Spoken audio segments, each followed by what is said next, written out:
Okay, I'm going to start with some housekeeping before I introduce our wonderful guests today. So, we hope you and your family are enjoying back to school season.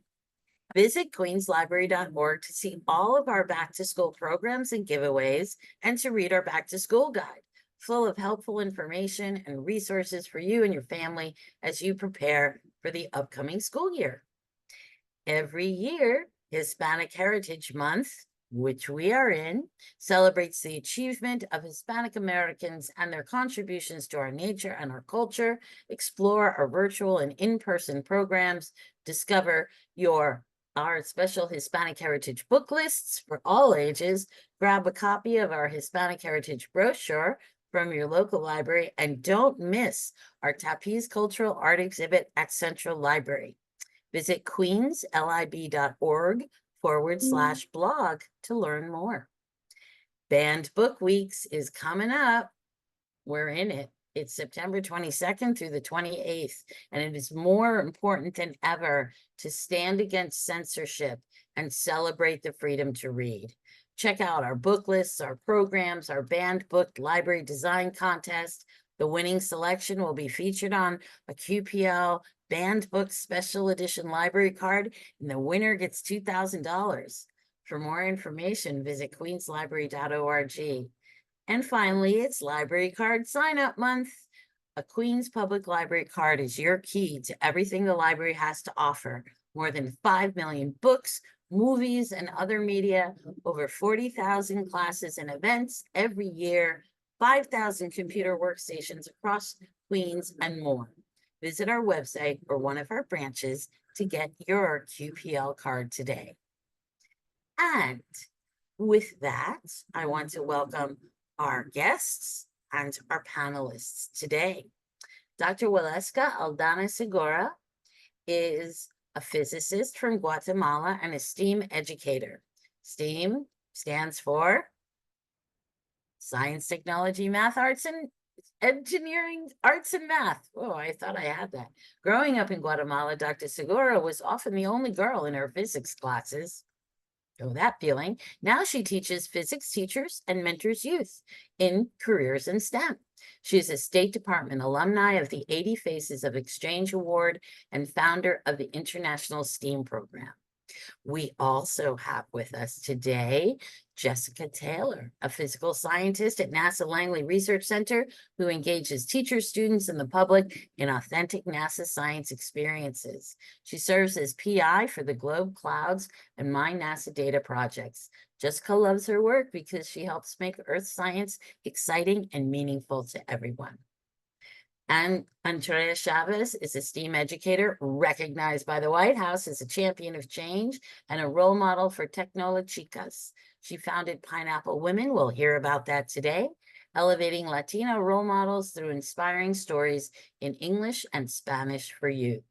And finally, last but not least, a close and dear friend of mine, Dr. Alicia Santiago, a science and health education outreach specialist with a PhD in cell and developmental biology. She has a passion for engaging more youth and Latinas in STEM, and we worked on a project about that together. Originally from Mexico, Dr. Santiago now works at the National Science Foundation. Okay, there's a lot of introductions. We're going to begin with Dr. Waleska. We are grateful to have you here today and looking forward to you sharing your presentation with us. Thank you, Rita, but actually I am the honored one, and I'm really glad to be here sharing with these amazing women, which I am a fan of. And I particularly have to thank my dear friend Alicia, because she's always doing a lot of networking around the globe. And of course, Jessica, I am a big fan of love. Love is close to my heart, so I will share with you a little bit of what I do. I hope not to take too much time or to bore you, so please let me know. So as Rita has made this invitation, I'm really glad now to know Rita, and thank you for this invitation. So, of course, I am proud to be Latina, born and raised in this beautiful yet complicated country called Guatemala. So I work at the Universidad de San Carlos de Guatemala and Universidad Galileo.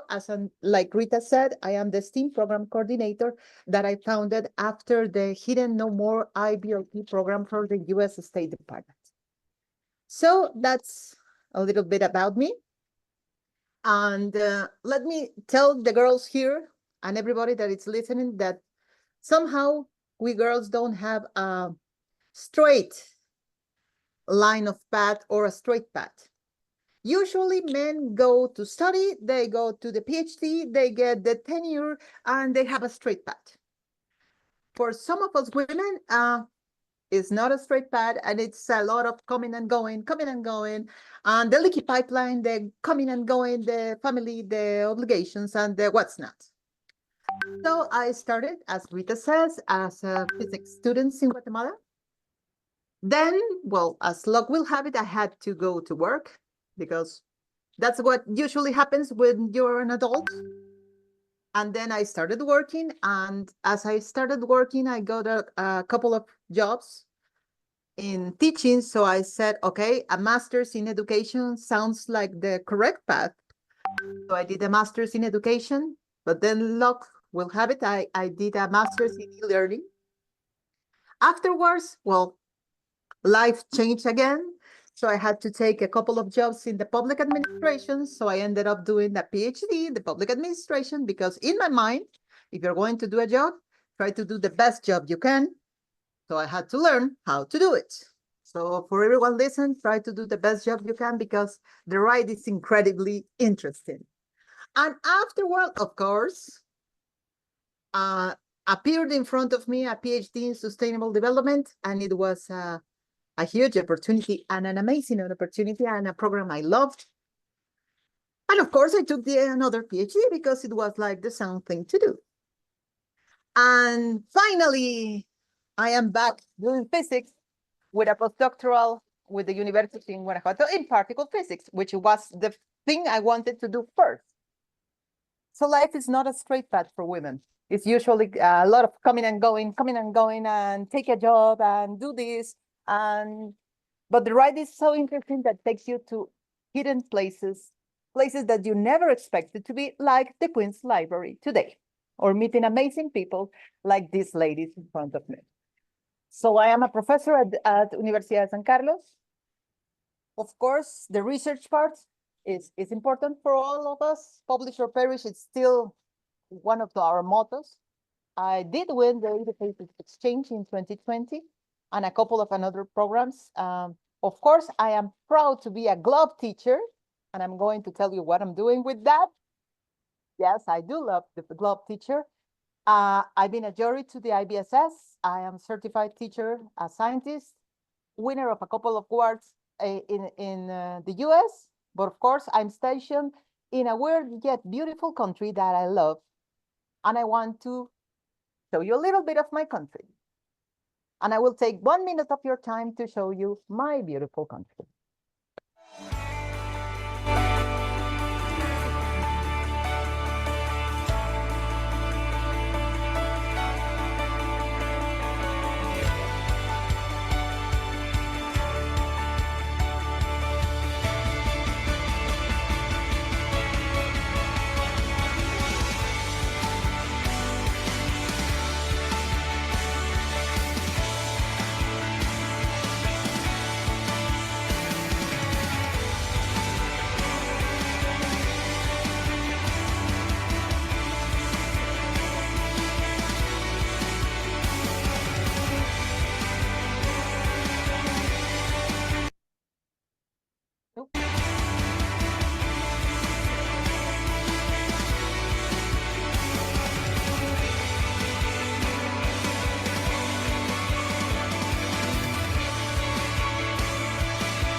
Oh, beautiful.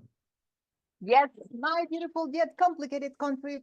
Please come visit us. because my country needs you and needs good teachers, and that's why we all do. So how did I end up here in this amazing panel? Well, for those of you here, let me tell you that it all starts there. Fortunately for me, I come from an age where there was no social media to document the ridiculous things we all do in our path. So there is no evidence that will be on public, but these generations take everything to the Instagram, to the TikTok, to the whatever. Keep something for yourself because you're going to treasure it sometime along the path. You're going to hate it where you're doing it, but you are going to treasure it along the path. You're going to say, oh, how cute did I look? Where is that girl anymore? She is really far away. But suddenly, and between going in not a straight path, you will end up in such an amazing place like Fermilab. And you're not going to believe where you end up. Like I was in Trieste, I've been meeting Nobel Prize winners. I've been chasing eclipses, of course. So you never know where you're going to end up. So be prepared. Always be prepared for the unexpected because life is going to take you places. And some of the pictures are really cool because if you know Malacates now that it's really on vogue, this is Jacobo, a friend of mine that I met through these programs, and he's superstar in Malacates, and he's always willing to help. But of course, Javier, Fernando Quevedo, maybe she's a good big shot in physics, but also the astrophotographers and Ardieles. If you have ever heard of Arduino, well, this is one of the creators of Arduino. And if you go track this kind of stuff, and if you like, well, this is a photo taken without filters. And of course, you never go to figure. And I kept it with the dashboard of the car I was in on purpose, so you can see it's a real picture and not a painting or an artificial or something. This amazing place is the less unexpected place that you are going to be expecting a barn. This is Fermilab, which I'm absolutely, totally in love with. Yes, there is a barn, there are bisons, and you can go take pictures with them. But this is how amazing life gets us. So, of course, life then takes you to meet Adriana Ocampo when she was the head of NASA with the New Horizons mission. And of course, I am super proud to be one of the oldest women in the world because I have seen the 4 space shuttles. So I'm really old, and it's been a long path. But you end up in weird places that you see, oh my, what I'm doing here? How did I end up here? And what we do?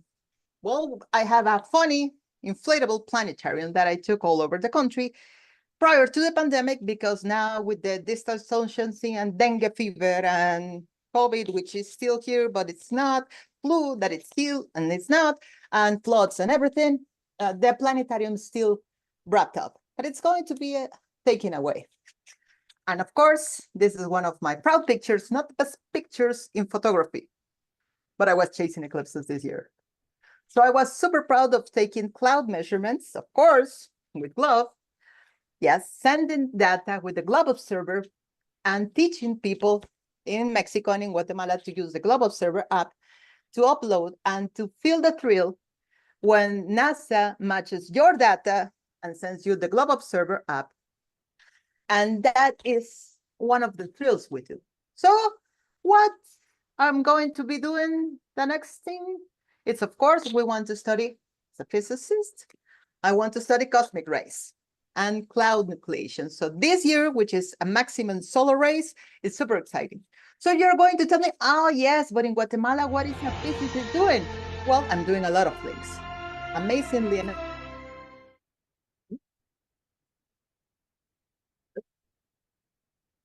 You are now muted. Yes, because I don't know if it was me or not me, but I'm not sure. Anyway, now what? Well, this week I presented at the summit, at the Science Summit at the United Nations General Assembly. This is how amazing life gets. You never know what you are going to be ending up. And of course, my students are presenting in the GLOVE program, 3 IBSS projects, 3 in Latin America, a lot of teacher training. And they will be presenting their projects in the regional GLOV Latin America meeting in Santo Domingo. And of course, our clouds training was done with Rosalba Yaratano, Kristen Weaver, and Marile Colon Robles, as you can see. These are my students from the STEAM program with the US Ambassador, with the public affairs section, and they've been doing a lot of things around this. So they really love the program. And I'm taking a lot of the commercials prior to Jessica, but I know she will do a lot of things with here. But who we do it for? In the end, I'm not doing it for myself. I'm too old, and we're doing it for the next generation. So if you're hearing us, all the things we do, it's for you, not for us. And you're going to be ended up in global sorority and global sisterhoods, like how I met Alicia, and Alicia connected me to Benjamin in Mexico and connected me to Rita. And you can see in this picture, I am streaming to the Benjamin Franklin in Mexico. And I've been doing a lot of talks online and face-to-face in Mexico, which is not what you expect. And then you do it for fun, you do it because you like it, and then you get recognition from the Congress in the US, although I don't live in the US, and you get a lot of recognitions that you didn't expect. So life is like that, happens when you least expect it. So be prepared. And not to make too much of your time and bore you to death with my talk, let me show you what the STEAM program does.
And lastly, but not least, if you're hearing this, please shoot for the moon.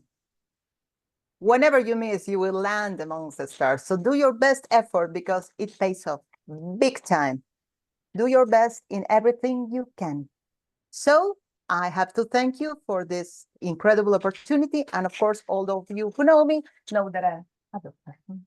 So I really thank you, Alicia. I hope I didn't take too much of your time. I appreciate and I'm here. Thank you so much. We got a great little preview there for our next speaker, Jessica Taylor, who will tell you a lot more about GLOW, but also her journey. And so passing it along to Jessica. Thank you. Thank you so much. And I think tonight I'm reminded of what a small world we live in, right? Because Waleska and I have not had the chance to meet, but I know of her from the GLOBE program and know of her being such an amazing educator. So it's just wonderful that worlds can collide because of connections. And in this case, our connection celebrating our Hispanic heritage and being Latinas in STEM. So thank you so much for having me. Again, Jessica Taylor, I work at NASA Langley Research Center, and that's in Hampton, Virginia. It is the first NASA center. So sometimes when you think of NASA, you are thinking about a lot of different things. You're probably thinking about space. You're probably thinking about astronauts. And I don't work in any of that. I work on the earth science side of the house. So we use the vantage point of space to study the most important planet, Earth, most important because we live here. And I am a physical scientist at the center. And I wanted to share this picture because one of the things I like to do is be part of my community at NASA Langley. And we have a Hispanic employees group. And one of the things I did when I recently moved is I wanted to bring out all of these elements that reminded me of my background and have them around the house. So one of my favorite things to do was go shopping for artesanía in the market. And so these are just some of my most favorite pieces that I have from my family. So let me tell you a little bit more about me. I have 2 daughters. And I have 2 cats, and Waleska shared her pup there. And so I have 2 really old boys. They're actually 20 years old, which is pretty incredible, still going strong. I love to dance. So I was in a Latin dance company. Before growing up, I did ballet and jazz. And so that's one of my favorite pastimes is dancing.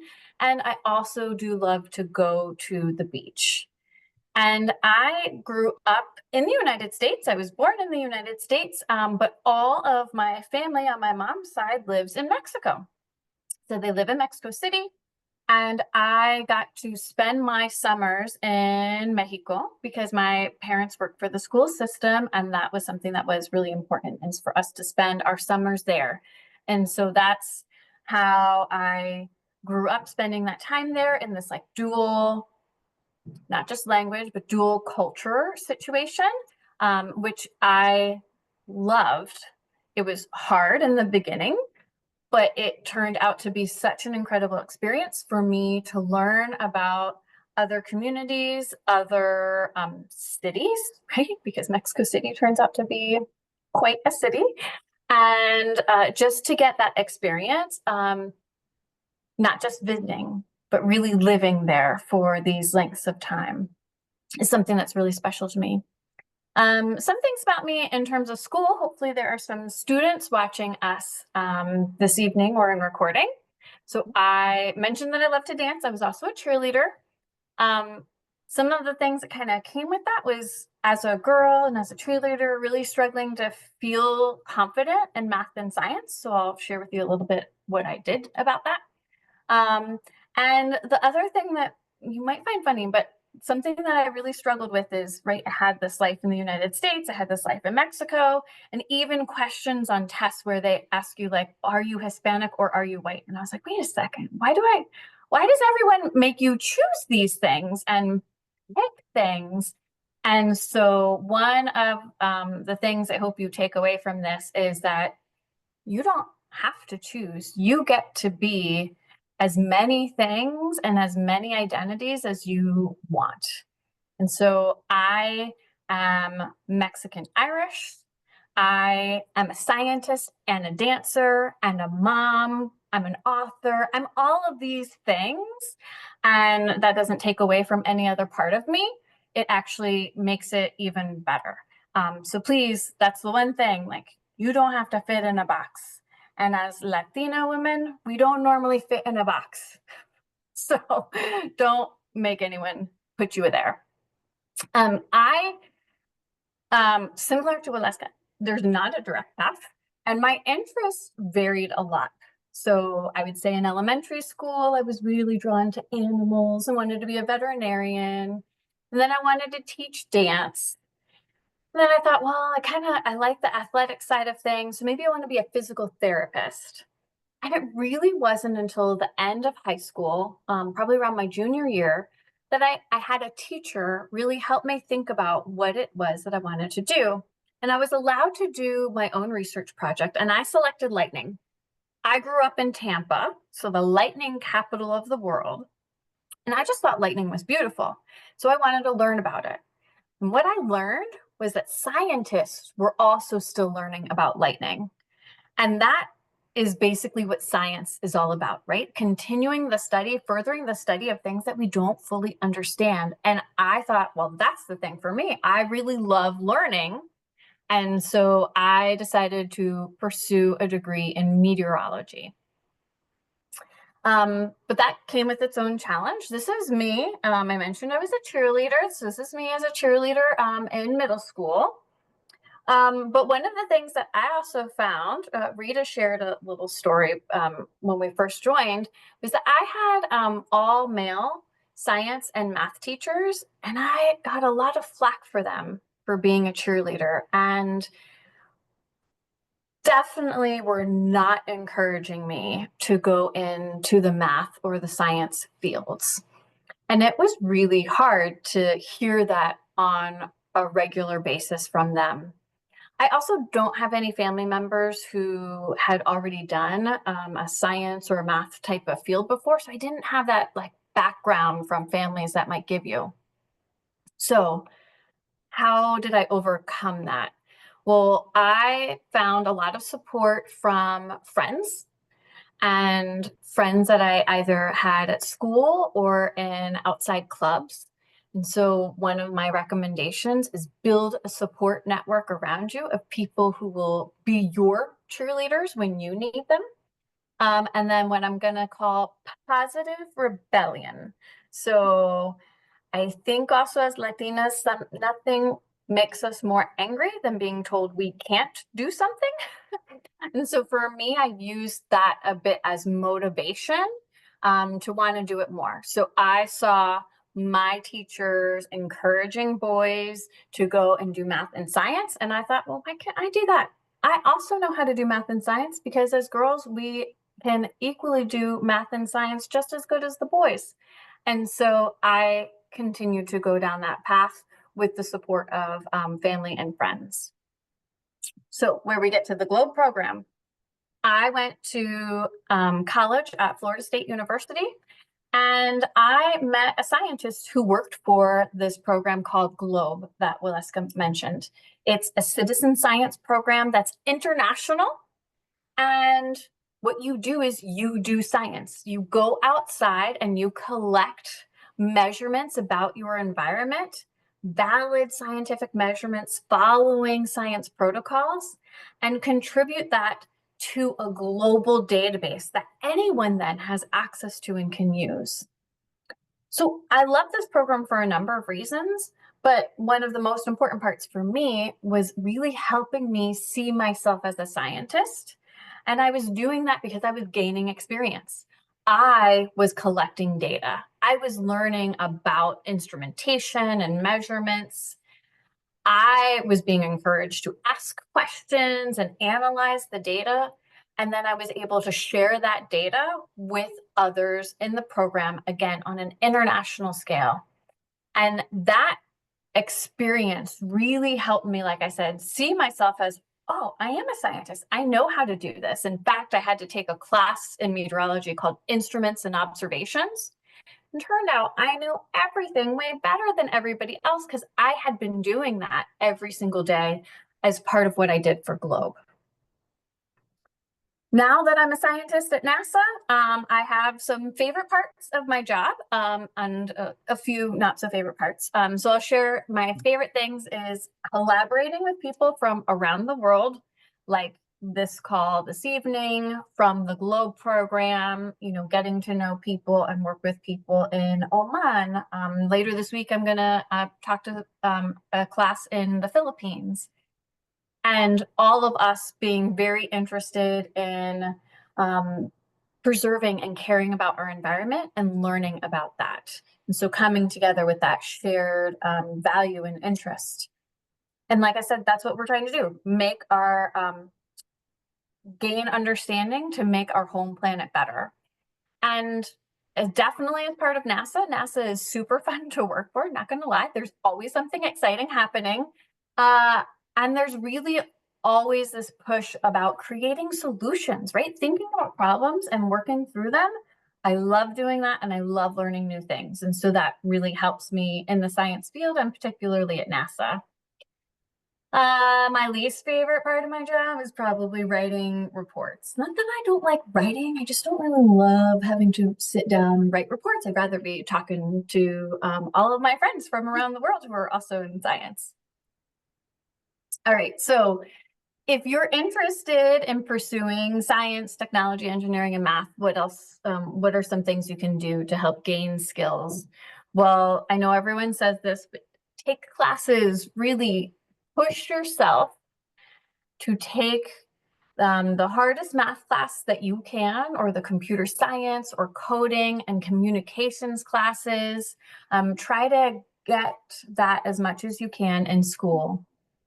And then if you can't get that in school, you can also participate in clubs outside of school. So maybe they're after school clubs, other organizations. Please check your libraries and other local groups for things that you're interested in. And they don't necessarily have to be science, because you'll learn a lot about yourself by experiencing participating in a club in general. Maybe you'll learn about how to do teamwork or be a leader, or even just how to communicate. I had mentioned to you about GLOBE being a citizen science program. If you were just to search NASA citizen science programs, there are a bunch of different types of citizen science programs out there that you can participate in. And I mentioned about building your own cheerleader base, right? So supporters when times get tough and you need a cheerleader. Also think about adding role models and mentors, right? So who can you talk to? Who are people you look up to? Read about them or watch videos about them. I wanted to share this picture. This is Christine Darden, who is part of the Hidden Figures book. And this is about Black women at NASA Langley Research Center and what they have done to advance the field. And she is local to here and happened to be at my daughter's elementary school. And I just nerded out and was so excited. And so I needed to take a picture with her and introduce one of my daughters to this incredible woman. She later on made a video for one of my other daughters about how important math is, because math was really her skill set. So they exist in your community, but you got to look for them. So check out your library for some of those inspirations, watch some videos, and be inspired. So thank you so much. Thank you so much. And what a great segue into our Videos. next speaker, one of our Sci Girls role models, Andrea Chavez, who knows all about role models and is going to share her journey. Thank you so much for having me here, and thank you for being around such a powerful powerhouses today. And you are an inspiration, all of you. And I get to share a lot with women role models, especially Latina role models, because I am the founder of a nonprofit organization that is called Pineapple Women. And I would love to start this conversation about Pineapple Women, telling you why it's called Pineapple Woman, because people ask, like, why pineapple? So the pineapple is a Latin American fruit. It's not, the origin is not Hawaiian, like many people think. It is actually Brazilian. The pineapple has the biggest heart. The pineapple stands tall and wears its the crown all the time, which means it's the queen of the fruits. The pineapple has many, many eyes. Therefore, it could see the future and it could see the opportunities. And scientifically, those eyes are flowers. And each flower gets, like one flower gets born, it starts growing, and it starts giving a space to the pineapple, to the other flowers, to create the community of the pineapple. So I have so many other facts. I have like more than 30 facts right now. The pineapple they're making leather out of the pineapple.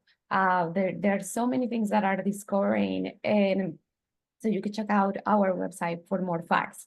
But that's why it's called Pineapple Women.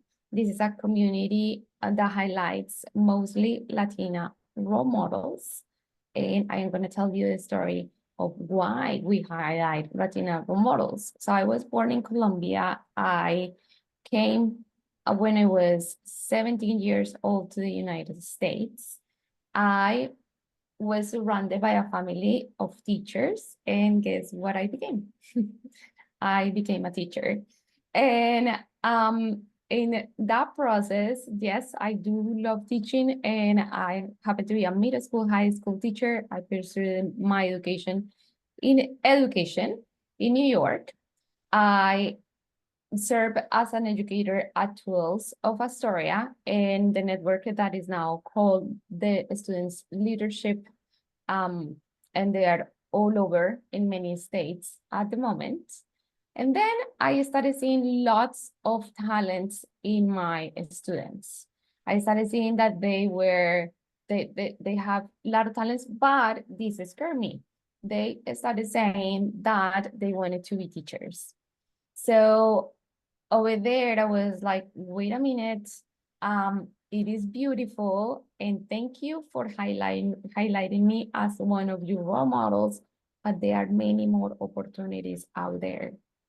And I took it as my mission to find other role models that came with their stories and told the students what were the opportunities. So I saw, I was looking for Latina mentors, and I did find, this is more than 15 years ago, that they were very hard to find. And I now understand why. If we cannot see our examples, it's very hard for us to become that.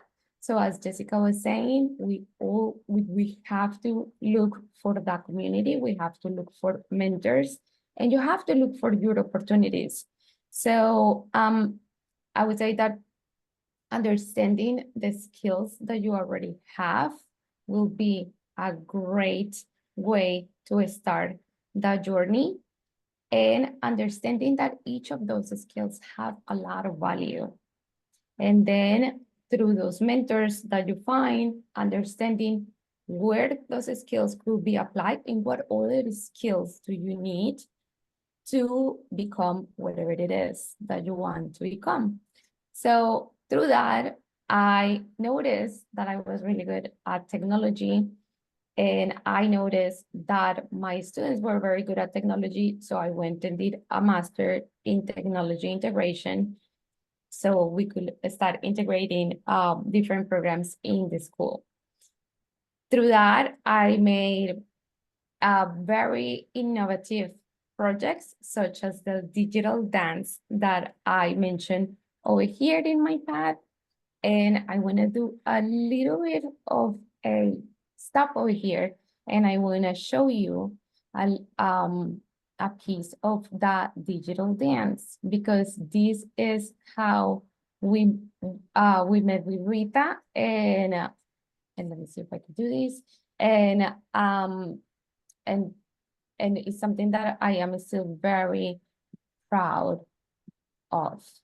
So with that, see if I could share this, and hopefully has a bit of sound. I believe this video does not have sound, but it's okay. So the girls, I saw that a lot of girls had skills. They love to dance, and I saw that many other girls had technology skills. So I took a group of 25 girls that had technology skills and said, each of you is gonna match up with a dancer, and we are gonna create a digital dance. And when we were creating this digital dance, we just, the girls that were dancing, sorry,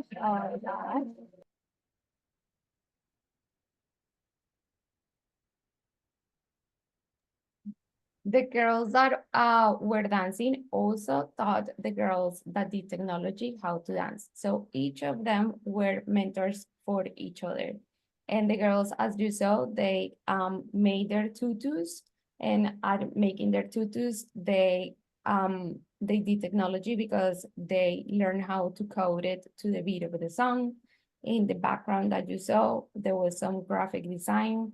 those were also some elements that were also coded to the beat of the song. And I don't know if you were able to see those little robots, which were spheros, and those were coded to dance with the dancers. Throughout the years, this dance became even better. The next year, the theme was the sea, and we made octopus, and the girls learn how to make some socks when they were tapping. The tapping was lighting. And so they like make costumes like they were crabs, and it was beautiful.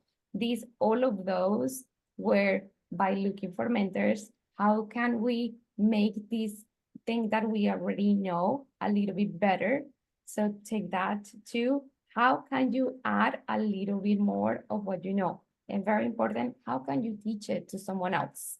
Because when you are teaching it to someone else, you have to take your knowledge, share it, really, really understand it, and then you could take it a little bit a step forward with that person that you are teaching. So with all of that, I then started doing some other projects. We did a project where we taught the girls how to make their own websites, and a little bit of entrepreneurship on that. We visited a lot of companies around New York. And for that, and for all these innovative things, I was awarded a computer science champion of change from the White House. I was also awarded a best teacher of New York State. My students got many, many, many awards, but in many, many scholarships. They all went to college. Many of them went to college to do STEM careers. And throughout all that story, the way that I graded them, because this was a very explorational space, was through their website. So I taught them how to like make your own website, to understand your story, to gather your skills, and to learn how to celebrate your achievements. So each of those were plugged into the website. The beautiful thing about this is that by having that, understanding your story, you could present it to someone, you could send it to someone. Your teachers know better about you and your story. So for me, those students that had those websites was so easy to write letters of recommendation for college applications, for the scholarships, for that, all the information over there. And as a teacher, I was very proud to present to as many people as I could, these are my students. And so because of that, many of my students also got different opportunities like internships.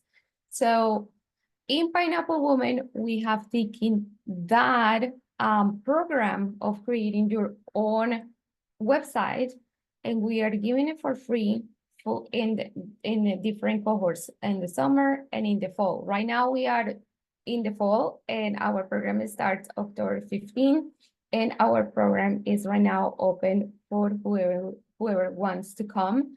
But you have to be in the ages of 16 and 21 years old.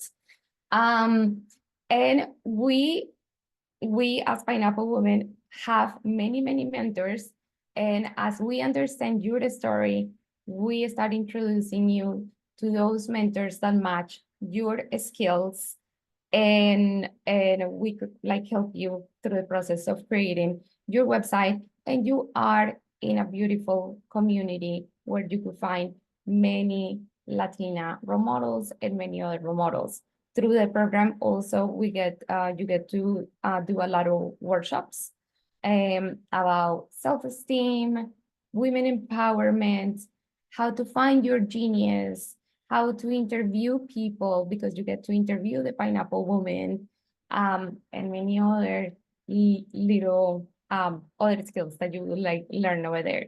So that is my story. My story is what I love about this is that I get to highlight the Latino stories, the Latina stories of the beautiful, all the beautiful Latina role models that are there. So if you go to our webpage, you can see all of the stories.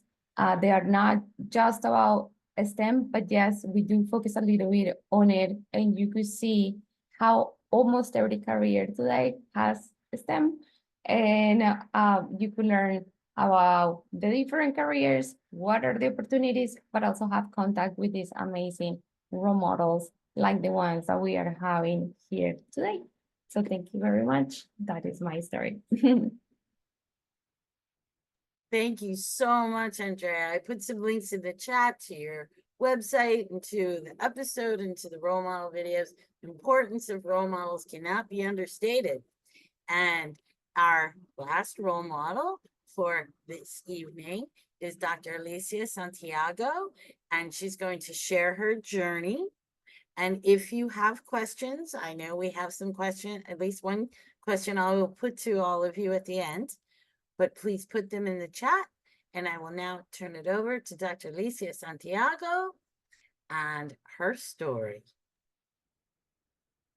Yes, Rita, thank you. Okay, I'm gonna share my screen, right? Let's see if I share the right one.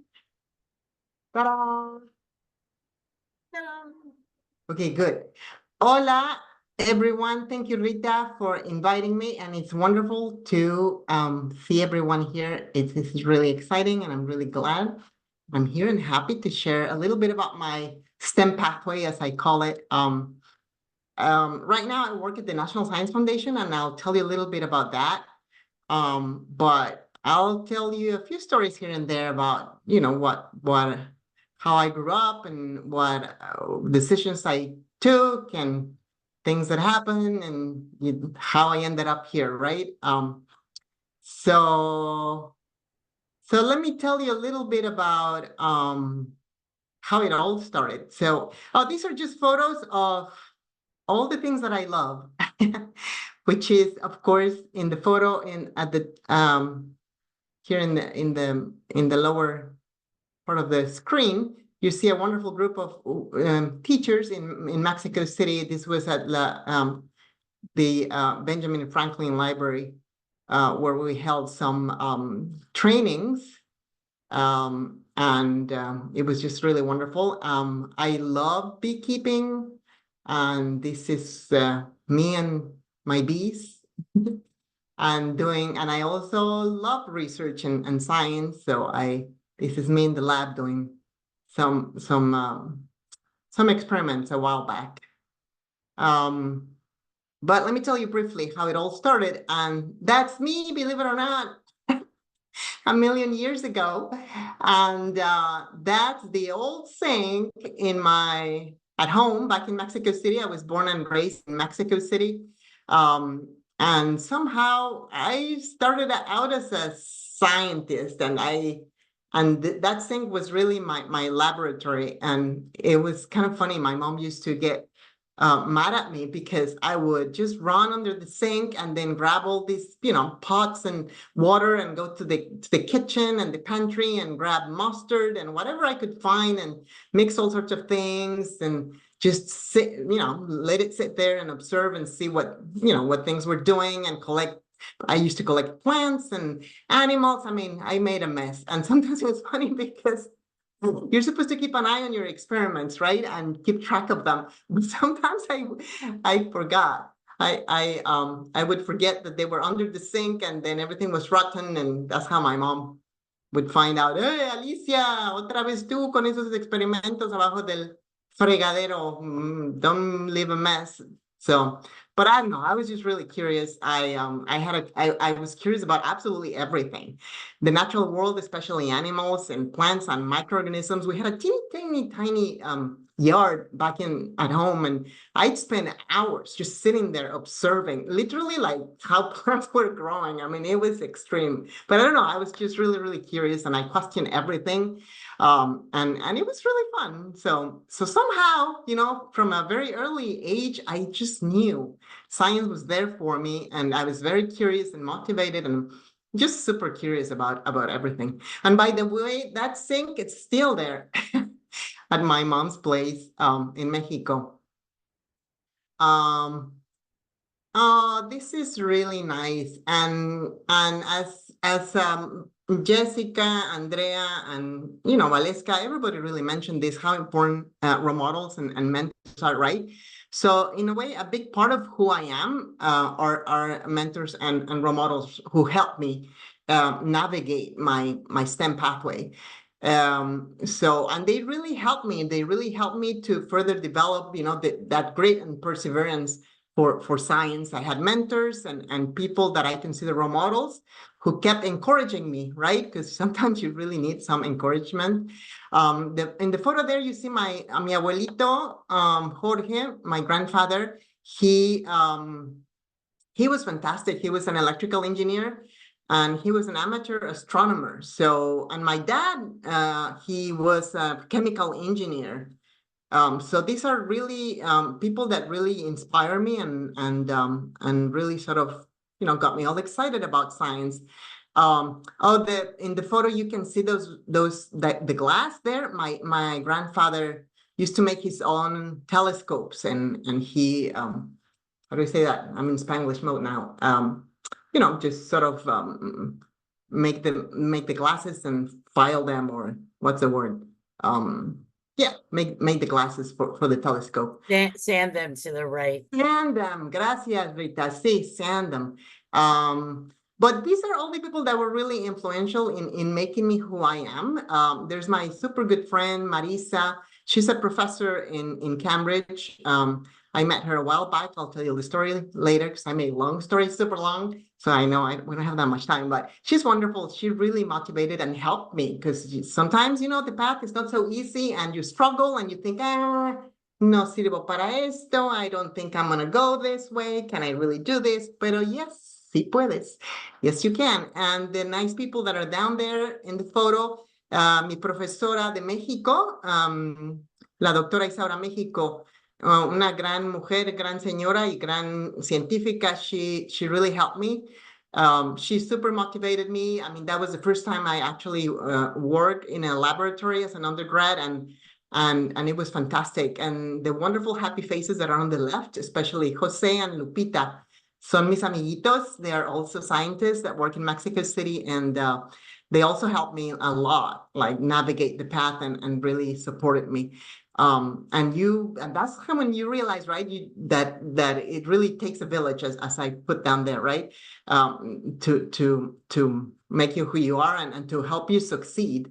So all these folks and more people, and Rita, you're also one of them. Honestly, we can talk about that later. I'll tell this story about how I met Rita.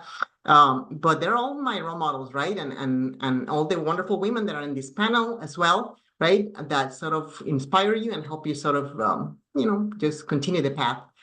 Son mis cheerleaders, as Jessica says, you are all my cheerleaders. Esta es un poco la historia del lab. So what happened, I was really interested in science, although I don't know a bit, who was that? Jessica, that you were saying that that you didn't know whether, oh, no, it wasn't Jessica. Who wanted to be the veterinary? Yeah, that was me. Sí, Jessica. So I also thought about that. So I had biology. I always like, oh, I want to be a scientist. And that was my primary, interest. But I was super curious about medicine and vet as well. So I kind of look into that as well. But I ended up going for the biology side of things. And I got my degree in Mexico City, en la UNAM. No tengo un video tan hermoso de México y todas las fotos como Valeska, but I have a couple of photos down here that shows, let's see who can pronounce this really quickly, El Popocatépetl, which is this beautiful volcano in Mexico, and the university, the main campus in La UNAM, which is absolutely beautiful. So I started my career there. I started doing some research with La Doctora Mesa that you can see up there. I was doing some research with her, but I was very interested in continuing my education, and I thought, oh, it would be super cool to go to the US and get a PhD and continue doing research. And I got lucky enough to get a scholarship from the government in Mexico, el CONACYT. and that helped me, get this. But yeah, so I moved from Mexico City to San Diego in La Jolla, and I was doing some, at first, some research as a technician at Scripps Research Institute, and it was super interesting. Then I applied for grad school, and then I went to grad school, and I moved up north in UC Davis. And this is just a little bit of I love the photos because they're like. So these are cells, and they look like stars, don't they? So this is a little bit of the work that I did. And I studied neural crest cell migration, and it's just, development of the nervous system. And I did all sorts of cool experiments, and it was really interesting. And again, we go back to role models, right? So and the photos below show the professors that helped me and guided me throughout my research, and I really thank them for that. Let me see. Okay, so yeah, so as you do usually when you get your PhD, you do research, and then you move on to, you don't have to, right? So that's another interesting thing, that you can join the STEM pathway, I guess, from different points, and you can take all these different directions, and it's up to you. You just explore and see. There's not a pipeline, right? As they used to say, or still do. You sort of you can go in many different directions, like we all did here, right? In all these wonderful women in the panel, they share their story, and we all had all these different ways to do science and do all these different things. But at that time, I just thought, okay, I really like this, and I want to continue research. And I went on, and I started doing some work in more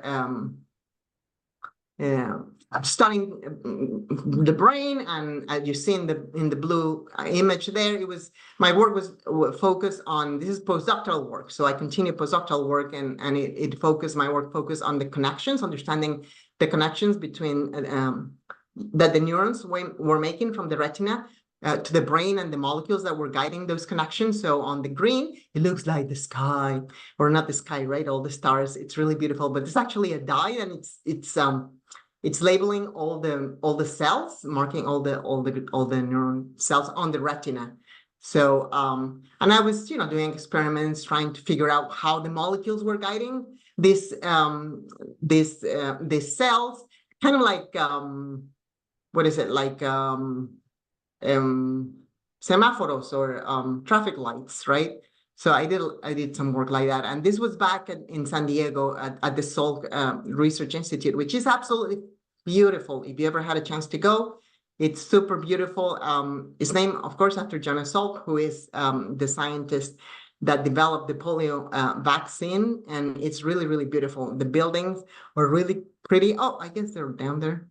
They connect to the ocean. It looks like they're connected to the ocean. It's just really a wonderful place. If you go visit, don't miss it. Oh, that's a nice rain. All right. So this is the professor I work with in the lab, and this is really cool. I have maybe 2 more minutes, Rita. I don't want to take that much time, but let me just. I love this quote.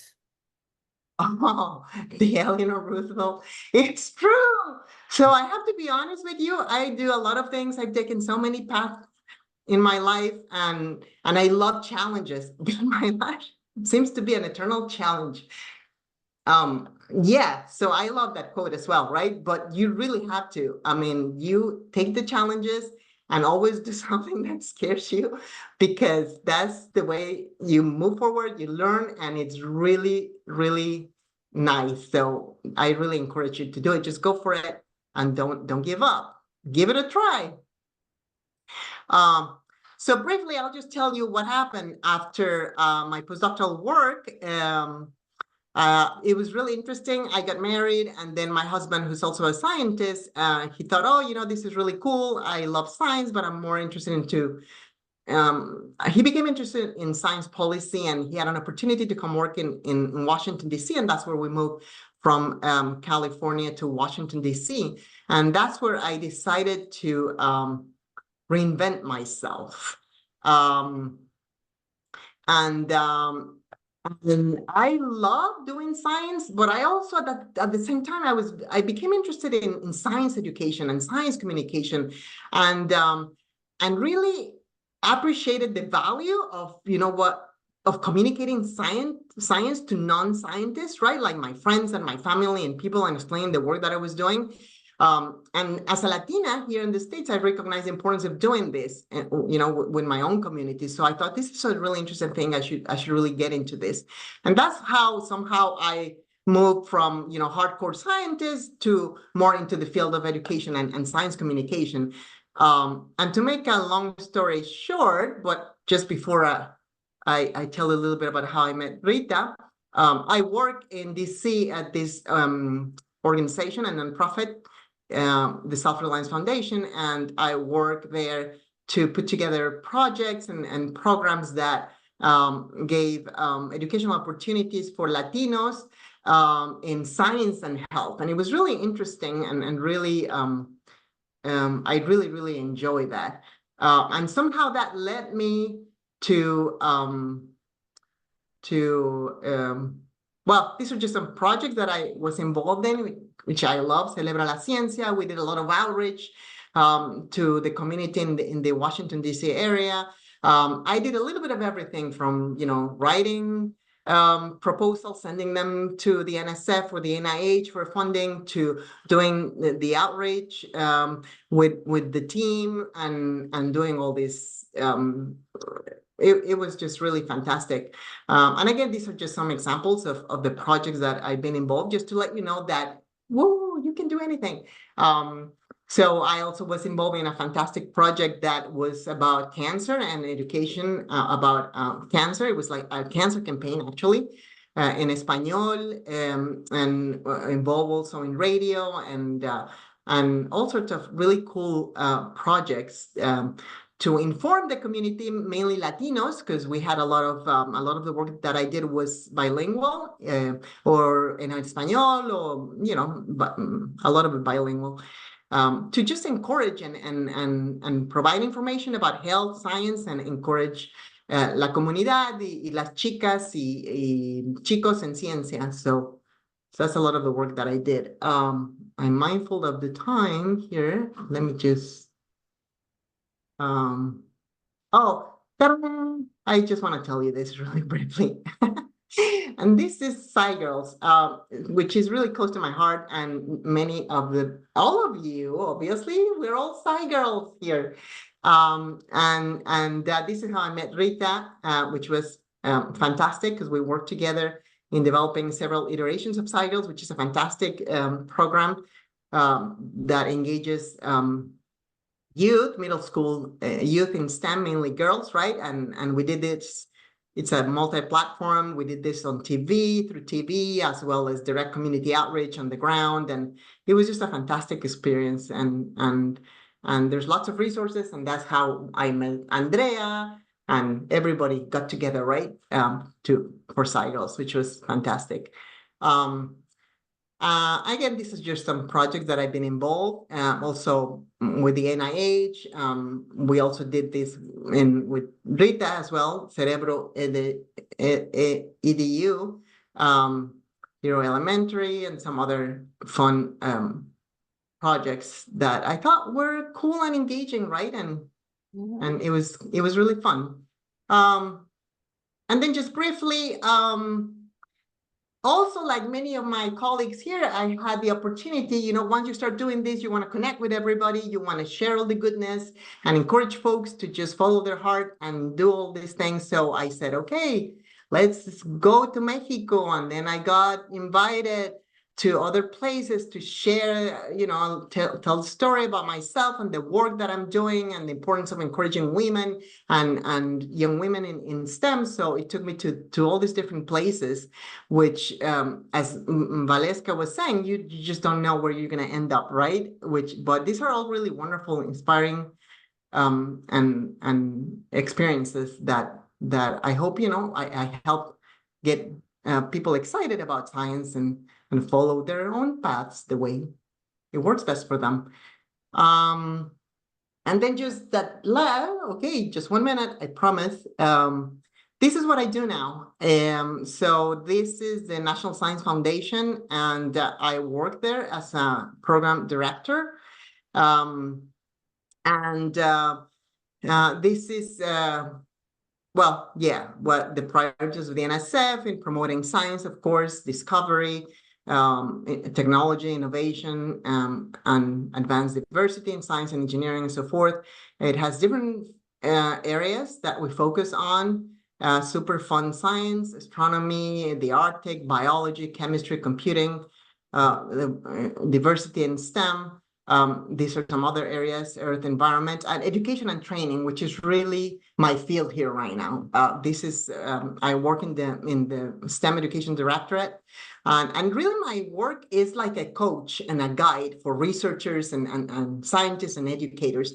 So it's, my job involves to help decide which cool ideas and research projects about science and STEM should get funding to make make them happen. So I work with scientists and researchers and my other colleagues, and we guide scientists and people that send the projects, right, to help them make their projects successful, and it's really interesting. Their job there, right, is they put together these projects just to make the learning more fun, more interesting, and more engaging, especially for students and teachers and all individuals. So that's kind of like the work that I do, and it's really fun. I really enjoy it.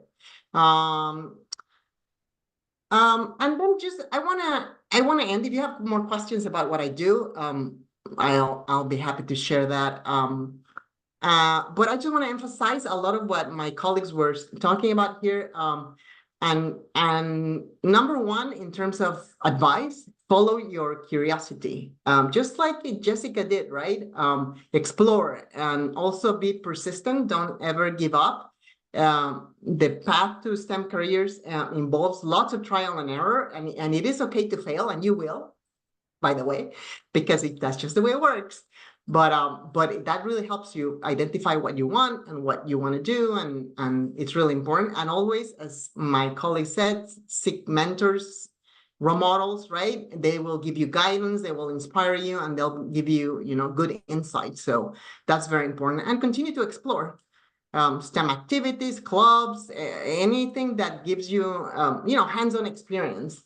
And remember that is, that it's okay to find time, that you take your time finding what you when you enjoy it the most. So gracias, amigos. Si tienen preguntas, here we are. Thank you, so everyone. much, Alicia, and for everyone.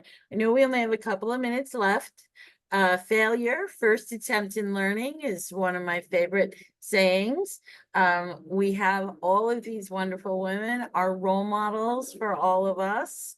We're very excited that you've stayed with us for this whole journey. The main question is, what's your advice for young students, young Latinas who are interested in STEM? So if you have a quick 1-minute answer, I turn that over to any of you. Can I go? Oh, Yeah. sorry. Andrea. Go, you go. Okay, Andrea, and then Waleska. I would say yes, find those mentors, and especially that person that believes in you. Wow, when someone gives you that space where they believe in you, take that to heart. Also ask questions, tons of questions. So ask that person, help me find the next person. A Pineapple Woman, that's kind of like what we do. So if you want to come into our community, we will help you find those mentors. Don't be afraid of change. Like all of them, Jessica, Waleska, Alicia, they mentioned, the path is not straight. It's different for everybody too. It's different because of, like, since we are born with different difficulties and different Okay, everybody has his own case. But there is always something that you are very special and you that's something, that opportunity is waiting for you, but you have to do your homework of exploring and finding it. Yeah.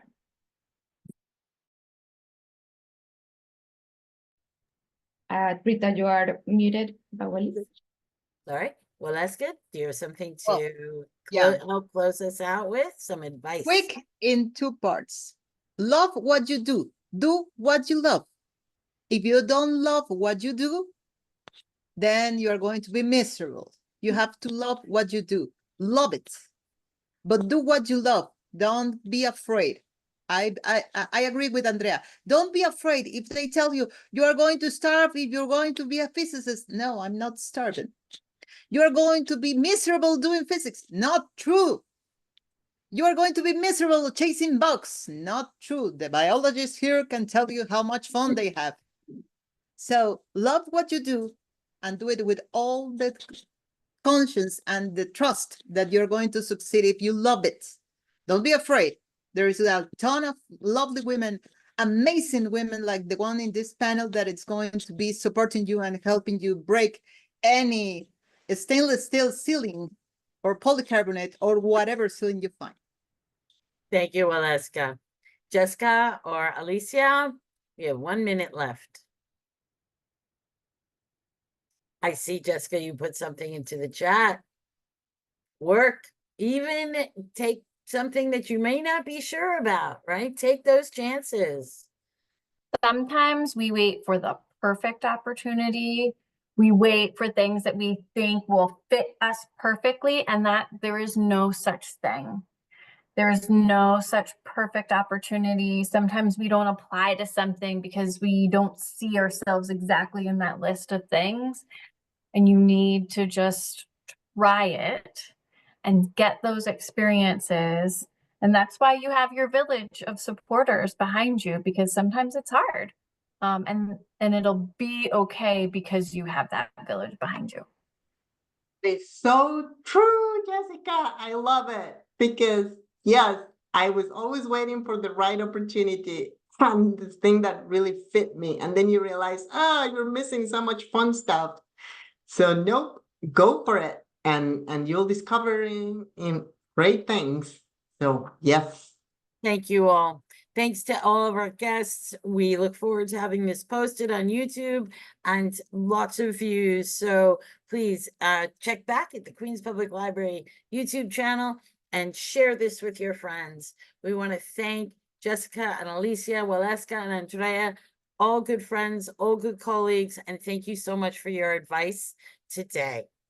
Have a wonderful evening, everyone. Thank you for joining us. Thank Yes. you. Thank you, Bye. everyone. Thank you, Rita. Yeah. Thank you, Rita.